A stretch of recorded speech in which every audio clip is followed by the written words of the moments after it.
Second year की class में mechanism of recombinant DNA technology पिछले टर्न पर जैव प्रौद्योगिकी जेनेटिक इंजीनियरिंग से जुड़े हुए टॉपिक चल रहे थे। उसी की आगे आज क्रिया विधि की बात करना है कि कैसे डीएनए अपने समान नए डीएनए का निर्माण कर लेता है।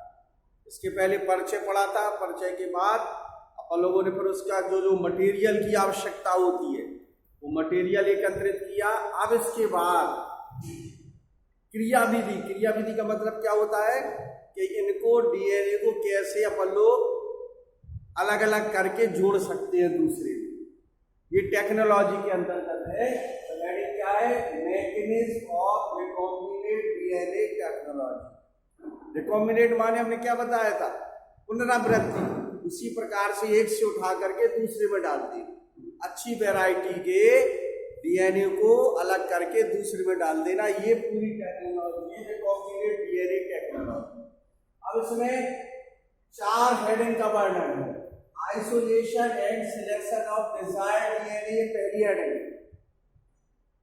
Isolation and selection of desired DNA. दूसरा है सिलेक्शन ऑफ वेक्टर डीएनए, ये दूसरा पॉइंट है।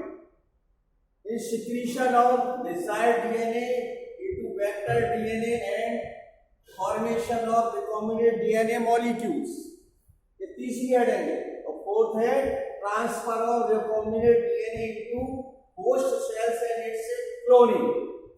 यानी कुल मिला के सबसे पहले में क्या होगा? डीएनए को किसी से निकाला, पास हो रहा है कि नहीं? किसी जंतु बैक्टीरिया या जिससे उसको निकाला डीएनए को, जंतु सेल या पादप कोशिका से निकाला। कैसे निकाला? फिर इसमें क्या होगा?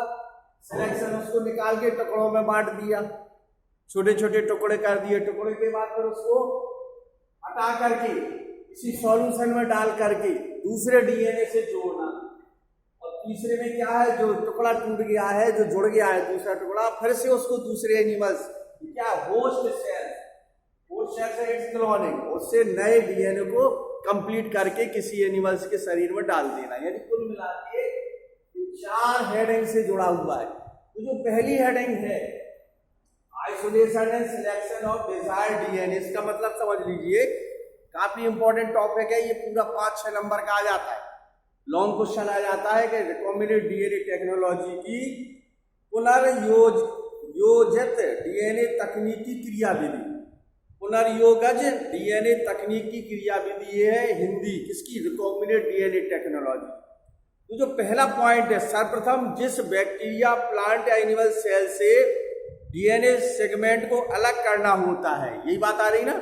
सबसे पहले जिसकी कोशिका से डीएनए अलग करना होता है, उस जंतु या बैक्टीरिया या प्लांट सेल की जो ऊपर वाली झिल्ली होती है उसका नाम क्या है?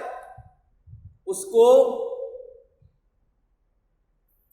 डीएनए, सर्वप्रथम जिससे अलग कोशिका से विशेष जीन डीएनए को अलग करना होता है, उसकी सेल वाल को लाइसोजाइम एंजाइम, पहले लाइसोजाइम एंजाइम से उसमें डाला जाता है। उसकी सेल वाल कोशिका भित्ति, प्लांट से तो उसकी, एनिमल से तो प्लाज्मा मेम्ब्रेन में, कुल मिला के ऊपर वाली लेयर को लाइसोजाइम एंजाइम पहले डाला जाता है। भाई एक कोशिका है, मान लीजिए ये कोशिका है, तो कोशिका के ऊपर वाली कवर होगा, कवर के ऊपर सबसे पहले अपन लोगों ने पतले ड्रॉप से लाइसोजाइम एंजाइम्स डाल दिया। पहला काम हो गया। लाइसोजाइम एंजाइम डालने से वो लेयर क्या हो जाएगी? हट जाएगी, साफ हो जाएगी। अब कहाँ पहुंच गए अपन लोग? न्यूक्लियस में सीधे। और न्यूक्लियस में क्या है? क्रोमोसोम। क्रोमोसोम के अंदर डीएनए होते हैं, आपको पता है। अब इसके बाद क्या करते हैं? इसको अपकेंद्रण, सेंट्रीफ्यूगल द्वारा उसको डीएनए अणुओं को अलग किया जाता है। एक विधि है सेंट्रीफ्यूगल, अपकेंद्रण विधि द्वारा। सेल वाल अलग हो गया, सेल वाल के बाद सीधे अपन लोग डीएनए पहुंच गए, और डीएनए सेंट्रीफ्यूगल विधि द्वारा ट्रेस करके उसको डीएनए के सेगमेंट पर पहुंच गया। ये पहली हेडिंग करना। आइसोलेशन, आइसोलेशन में क्या होता है? ट्रीटमेंट। खोजबीन करके लेयर को तोड़ दिया और जाके न्यूक्लियस में पहुंच गए, न्यूक्लियस में क्रोमोसोम में पहुंच गए, क्रोमोसोम के डीएनए को पकड़ लिया। इस पूरी विधि को क्या बोलते हैं? अपकेंद्रण। अब दूसरी विधि में आइए, selection of vector DNA. Selection माने क्या होता? चयन। जब चयन करना होता है तो दूसरी हेडिंग में देखिए, जो दूसरा इसी में जो अभी पहला पॉइंट चला था, isolation and selection of desired DNA में पहले क्या किया? सेल वॉल तोड़ी, अब केंद्र मृदुला डीएनए पहुंच गए, फिर उसे उसी में है, अभी दूसरे में नहीं पहुंच रहे, उसी हेडिंग में फिर आपको देना है प्रतिबंधित एंडोन्यूक्लियस एंजाइम लिया। एंडोन्यूक्लियस एंजाइम प्रतिबंधित, हमने आपको बताया पैलिड्रम वह स्थान है जहां पर डीएनए को टुकड़ों में तोड़ा जाता है, तो ये पैलिड्रम डाल दिया। उसी जो पैलिड्रम में एंडो ये डीएनए, इसको पकड़ लिया, इसमें ये स्थान है, इसका नाम क्या है? पैलिड्रम। यहां पर प्रतिबंधित एंडोन्यूक्लियस को छोड़ा दिया इन स्थानों पर। जैसे एंडोन्यूक्लियस उस डीएनए के से पॉइंट पर पैलिड्रम पर पहुंचेगा तो वो छोटे छोटे टुकड़ों में डिवाइड हो जाएगा।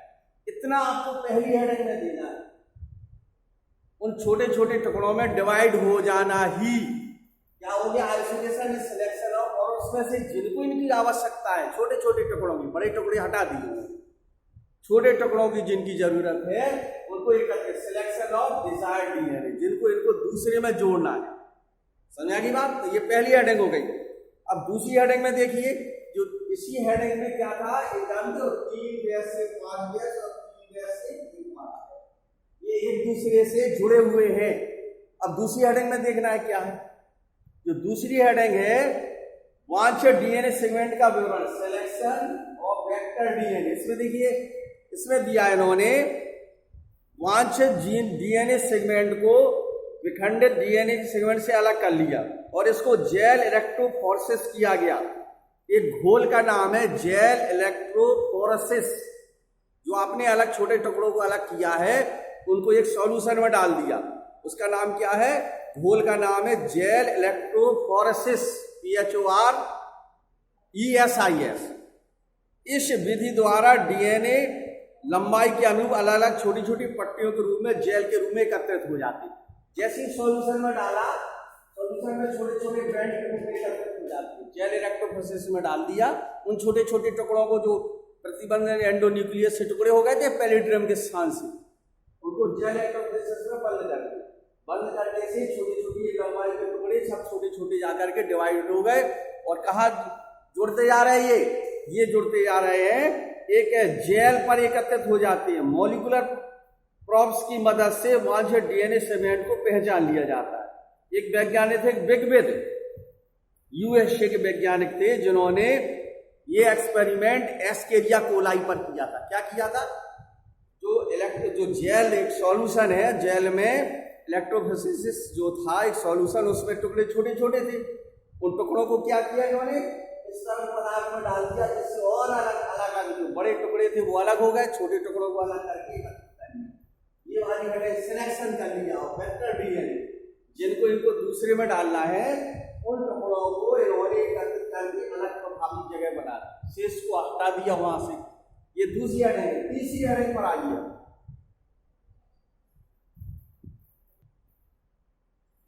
अब इसी के आगे और अगला जो इसी में जुड़ा हुआ है, अगला इसमें artificial synthesis of DNA, desired DNA. Artificial का मतलब है कृत्रिम संश्लेषण। आपने सुना होगा भारत के वैज्ञानिक doctor Hargobind Khorana, M Nirenberg, R Holley, इनको जाता है कृत्रिम संश्लेषण का, यानी दूसरी जो विधि है डीएनए खंड प्राप्त करने की, दूसरा जो मेथड है टेस्ट ट्यूब में डीएनए का कृत्रिम संश्लेषण।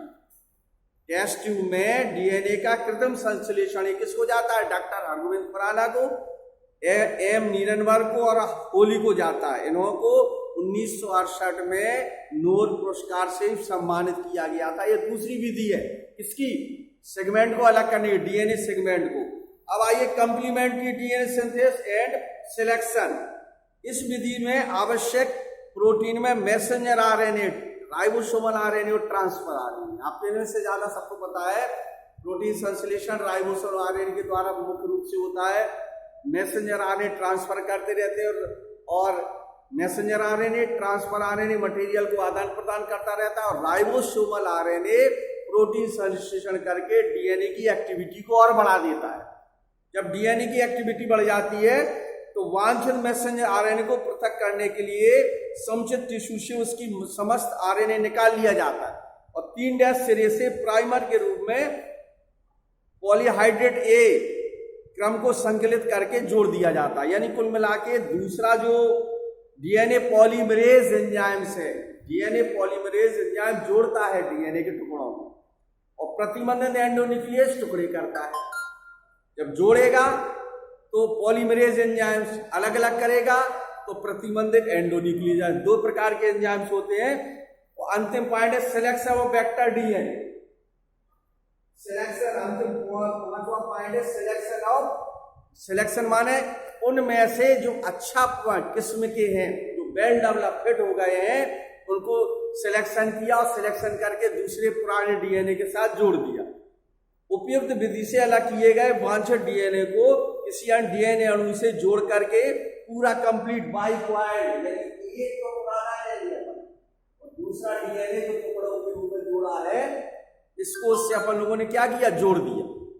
ये विशेषता है, एक पुराना रहता है एक नया जोड़ता है। नया ही हमने बदला है दूसरी जंतु या पौधे से डीएनए को लेकर के इन सारी प्रोसेस के द्वारा इसको जोड़ दिया है।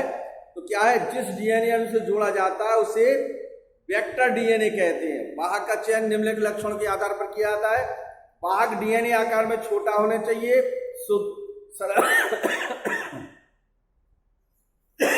सरलता से अलग किया जा सके। डीएनए के पैलिड्रम होना चाहिए जो एंडोन्यूक्लियस से क्या हो जाएगा, टुकड़ों में डिवाइड हो जाएगा। इसके बाद वाहक डीएनए में किसी होस्ट सेल्स में जब ये कंप्लीट हो जाएगा तो इसको किसी दूसरी होस्ट सेल्स में जाकर के डाल सके। इतनी प्रोसेस है, फिर से इसको समझ लीजिए। सबसे पहले क्या किया अपनों ने, मैकेनिज्म क्रिया विधि पढ़ना है कि डीएनए दूसरे में कैसे प्रवेश कर जाएगा, चाहे वो प्लांट्स के अंदर कोई अच्छी कोशिका है या अच्छा पौधा है या बैक्टीरिया जो लाभकारी है, अब उसकी जनसंख्या आपको जो हानिकारक है, खराब है, उसमें डालना है। सबसे पहले एंजाइम से सेल वॉल को तोड़ा, सेल वॉल से कहां पहुंचे अपन लोग, डीएनए पर। फिर उसमें एंडोन्यूक्लियस, प्रतिबंध एंडोन्यूक्लियस के टुकड़े पैलिड्रम पर डाले, टुकड़े हो गए। जब टुकड़े हो गए, इन टुकड़ों को जेल इलेक्ट्रोफोरेसिस प्रोसेस द्वारा डाला गया और एक प्लेट पर लाया गया। छोटे टुकड़े अलग, बड़े टुकड़े अलग। छोटे टुकड़ों को सिलेक्शन किया, सिलेक्शन करके फिर उन्होंने क्या किया, दूसरी विधि बताई, वो हरगोविंद खुराना वाली। असर है कि 5' से 3' 3' से 5'। फिर इसके बाद मैसेंजर आरएनए, राइबोसोम आरएनए और ट्रांसफर आरएनए का इस पर काम हुआ। प्रोटीन संश्लेषण क्रिया हुई। प्रोटीन संश्लेषण के बाद जब ट्रांसफर जो डीएनए के टुकड़े बन गए, इनको फिर किसी होस्ट सेल्स के पहले जोड़ने का काम है। तो हमने बताया कि जो लाइगेज एंजाइम्स होता है वो क्या करता है, एक टुकड़े को दूसरे टुकड़े से जोड़ देता है। जब ये पूरा थ्रेड जुड़ गया, फिर एक पुराने जो डीएनए से, जो इसमें एक डीएनए का थ्रेड लगा था, दूसरा डीएनए का थ्रेड उसी में जोड़ दिया। फिर इस पूरे डबल हेलिकल स्ट्रक्चर को उठा करके फोर्सेप वगैरह से किसी दूसरे होस्ट सेल्स में जाके जोड़ दिया। इतनी सारी प्रोसेस बड़ी सावधानी पूर्वक करना पड़ती है, तब जा करके वह जो नए गुणों वाला डीएनए का एक थ्रेड है, इसके साथ फ्यूज करके नई जनरेशन बनाएगा। डीएनए अपने समान नए डीएनए आरएनए का निर्माण करेगा। उसमें किसके भी लक्षण आ जाएंगे, जो उन्होंने दूसरी जंतु या पौधे से या बैक्टीरिया से डीएनए लिया। ये पूरी प्रोसेस कहलाती है मैकेनो रिकॉम्बिनेंट डीएनए टेक्नोलॉजी। इस विधि के द्वारा अपन लोग अच्छे गुणों वाले जंतु पौधे तैयार कर सकते हैं। जो खराब वाले हैं उनको कम कर सकते हैं, हटा सकते हैं, और अच्छे गुणों वाले डीएनए जीन को सिलेक्ट करके नई होस्ट में प्रवेश करा देते हैं। इसी को बोलते हैं mechanism of recombinant DNA technology. इसी में एक छोटा सा और टॉपिक जोड़ना है, प्लाज्मिड्स का। प्लाज्मिड्स क्या है, वैज्ञानिकों ने बैक्टीरिया इत्यादि में प्लाज्मिड्स भी पाए जाते हैं। प्लाज्मिड्स का उपयोग आनुवांशिक पदार्थों के परिचालन में किया जाता है। प्लाज्मिड डीएनए की छल्लेनुमा रचनाएं होती हैं जो बैक्टीरिया में मुख्य जीनोम के अतिरिक्त पाई जाती हैं। इनमें सेक्स फैक्टर तथा एंटीबायोटिक तथा भारी धातुओं के लिए प्रतिरोधकता जीन, प्रदूषण विघटन, नाइट्रोजन स्थिरीकरण इत्यादि के जीन पाए जाते हैं। ये जीवाणु के जीनोम से अलग पुनरावृत्ति करते हैं। आकार में छोटे होने के कारण सरलता से कोशिका से अलग किया जा सकता है। इसका प्रतिजैविकता मीन्स एंटीबायोटिक के प्रतिरोधी जीन्स के आधार पर इन्हें पहचाना जाता है और प्लास्मिड्स के समूह से अलग किया जा सकता है। इन जीन को आर फैक्टर कहते हैं। ये मुख्य रूप से कहाँ पर दो रूपों में मिलते हैं, एकल प्रतिरूप प्लास्मिड्स और प्रोकैरियोटिक कोशिकाओं में दूसरे प्रकार से होते हैं, यूकैरियोटिक कोशिकाओं में दूसरे प्रकार से होते हैं। और ये क्या है, बैक्टीरियल सेल्स में ये बैक्टीरिया क्रोमोसोम से और ये प्लास्मिड्स छल्ले के रूप में, और ये को अपन लोग बड़े आराम से देख सकते हैं, कार्य कर सकते हैं। और ये क्या करते हैं, ढेर सारी प्रोसेस हमने क्या क्या बताई इनके द्वारा, जैसे मान लीजिए प्रतिरोधकता जीन, प्रदूषण, विघटन, नाइट्रोजन स्थिरीकरण, भारी धातुओं के लिए प्रतिरोधकता, इतना काम ये संभाल लेते हैं प्रदूषित नहीं होने देते। प्लास्मिड शब्द है जो बैक्टीरिया के शरीर के अंदर ये कैसा पाया जाता है, रिंग के रूप में अलग से पाया जाता है। बैक्टीरिया क्रोमोसोम अलग है, बैक्टीरिया प्रोकैरियोटिक सेल्स होती है, यूकैरियोटिक होती है, न्यूक्लियस नहीं पाया जाता। न्यूक्लियस के अंदर जो क्रोमोसोम है वो साइटोप्लाज्म में फैले हुए मांस के लोथड़े के समान फैले रहते और तैरते फिरते रहते हैं। उससे अपन को संबंध नहीं, अपन लोगों को किसी बात की प्लास्मिड से जिनका काम वैज्ञानिक बड़ी तेजी से दूसरे रूप में करते हैं। हमने बताया जैसे प्रदूषण है, धातुओं की कोई भरमार हो गई तो ये सब अवशोषित कर लेंगे कौन, ये प्लास्मिड संरचना होती है। इस प्रकार से ये क्या हुआ, टॉपिक अपना प्लास्मिड से जुड़ा हुआ है। इसमें फिनॉल डालते हैं एक्सपेरिमेंट करने के लिए, पानी के दो स्तर बनाते हैं, पानी में प्लास्मिड डीएनए मिल जाता है, यानी इसको ट्रेसमेंट करने के लिए, अलग अलग करने के लिए इनको कई विधियों के द्वारा अलग कर लेते हैं, उठा करके दूसरे उसमें डाल देते हैं, किसमें, दूसरे पार्ट में, दूसरे जंतुओं की कोशिकाओं में। तो यही काम जो इसमें बैक्टीरिया में कर रहा है वही उसके लिए काम शुरू हो जाता है। तो इस प्रकार से प्लास्मिड्स के फंक्शन